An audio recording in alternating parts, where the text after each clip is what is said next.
Hello, welcome. Welcome back to today's episode on Evolve. I'm your host, Olufunmilayo Oloyede.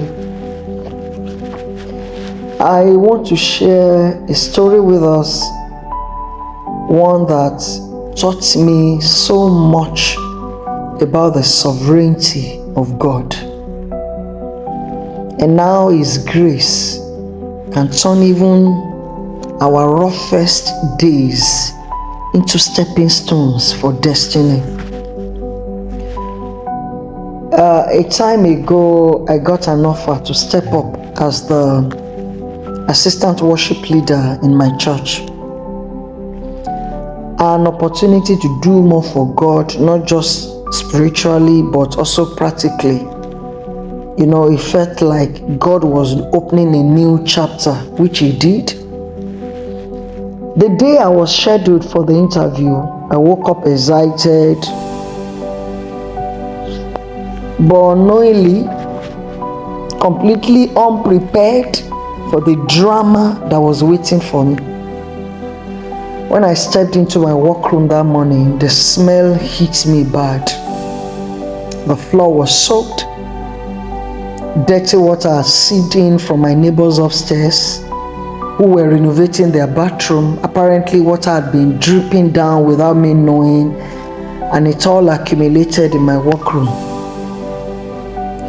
The painful part was my wardrobe was just right there, filled with bags of clothes, including clients' fabrics, the materials that we use in making clothes.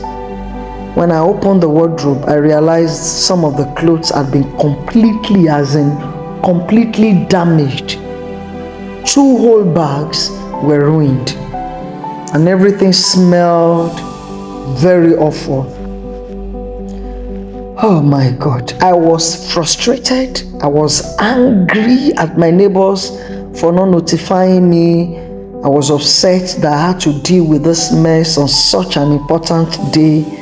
I started dragging bags out, trying to salvage what I could, but time was slipping away. I looked at the clock. It was almost 9 a.m. and my interview was about to start. So I dashed out of the house, upset, disorganized, and definitely I was not in the best frame of mind. By the time I got to the church office, I was angry with myself because I was almost late. And honestly, I didn't even have a moment to pull myself together before they called me in. During the interview, I was asked to write an essay on the atmosphere of worship.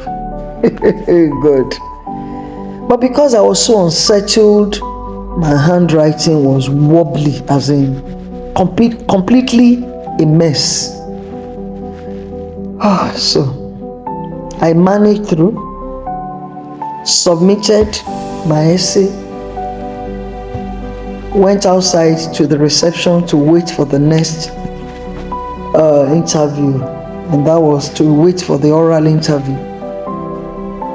At one point while they were packing those papers together, I could hear one of the officials laughing and say, "Who wrote this? Who wrote this?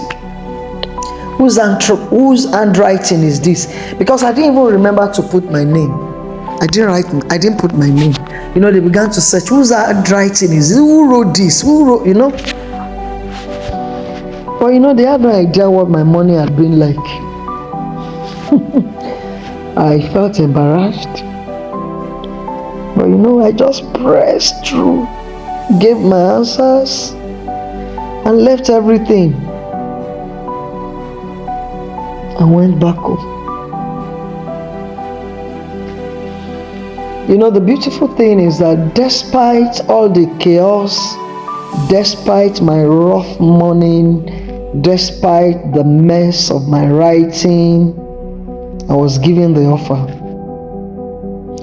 That day taught me something powerful, that the goodness of God is not limited by the smoothness of our process. God's sovereignty means that even when things look disorganized, His will can still prevail. Sometimes we think that a bad start means a bad outcome.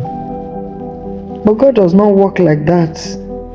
Romans 8:28 says, all things work together for good to those who love God, to those who are called according to His purpose. It was not by my performance that got me the offer. It was simply by grace. And I believe God allowed that whole experience to remind me, or maybe to remind you today, that it is not by power nor by might, but by the Spirit of God. So, in case you are in a season where things feel chaotic, maybe the dirty water has seeped into your soul, your life, unexpected problems, disappointment, delays, betrayal. Let this be an encouragement that a rough morning does not cancel